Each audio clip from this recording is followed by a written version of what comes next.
Hey, it's Ethan Skolnick for 5 on the Floor on the 5 Reasons Sports Network, and this is the latest Take 5, sponsored here by Prize Picks. Use the code 5, put down $5, get $50 to play right away. So this is again about Jimmy Butler. We woke up on Christmas, Hanukkah morning with another Jimmy Butler report from ESPN, again from Shams, and this report was that he would, and this is speaking of Jimmy Butler, prefer to be traded by the Miami Heat prior to the February trade deadline.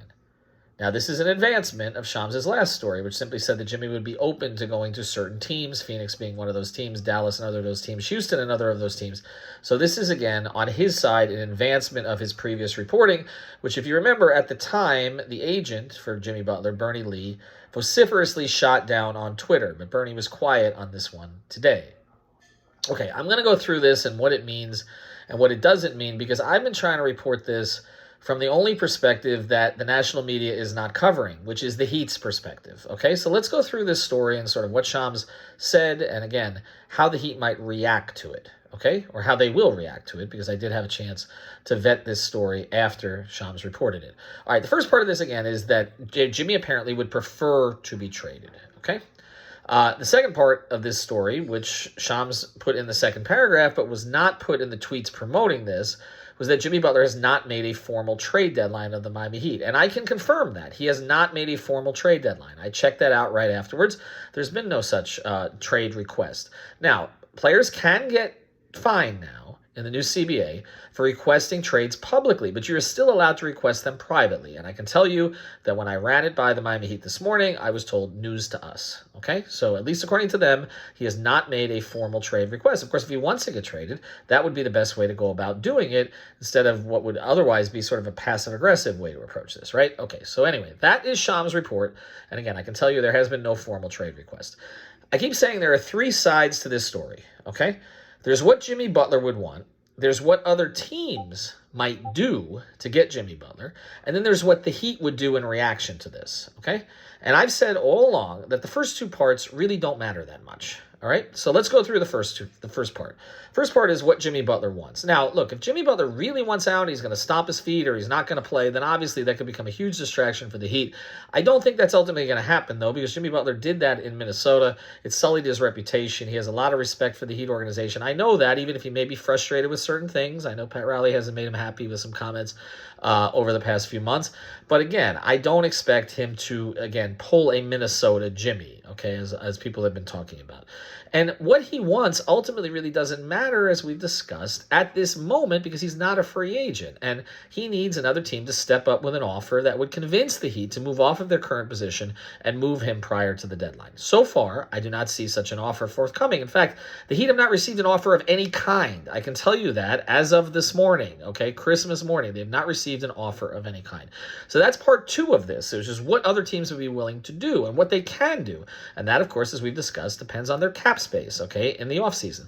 The only team with significant cap space in the offseason right now is Brooklyn. As San Antonio, Houston, others could get there, but really Brooklyn. The teams that have been talked about, the Phoenix, they don't have cap space, okay?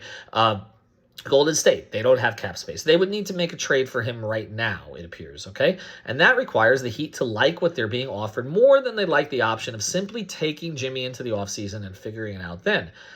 Currently, okay, I don't see an offer that would move them off of this position, and I can tell you, okay, that when I ran the Shams report by top-level people with the Heat today, I was told, okay, very frankly, we don't feel any pressure to do anything. And here's why.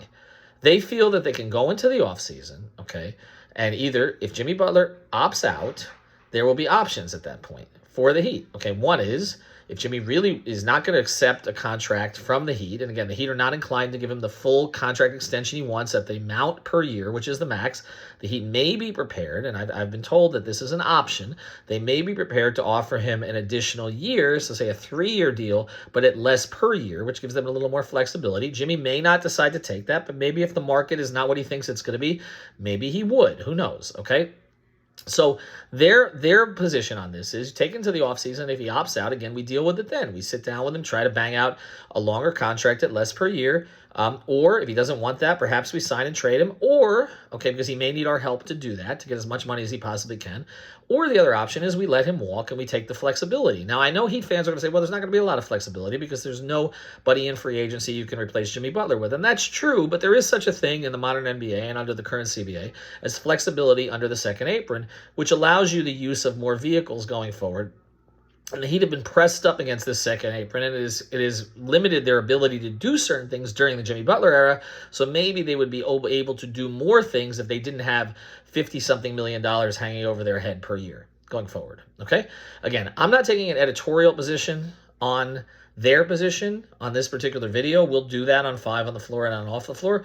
I'm just giving you their position. Their position is, okay, again, whether Jimmy Butler wants out, doesn't want out, whether other teams are interested or not interested, nothing happens unless the Heat want it to happen. And I can tell you right now, they're still not, even at this point, even with this distraction, which is annoying, okay, this stuff keeps popping out from various places, okay, and they have their theories on how it's getting out there. But I can tell you, even at this point, okay, they are not inclined to move Jimmy Butler before the trade deadline, unless they get blown away by an offer, which they have not received, because at this moment they still have not received any offers and they still have not received a formal trade request. Merry Christmas and Happy Hanukkah.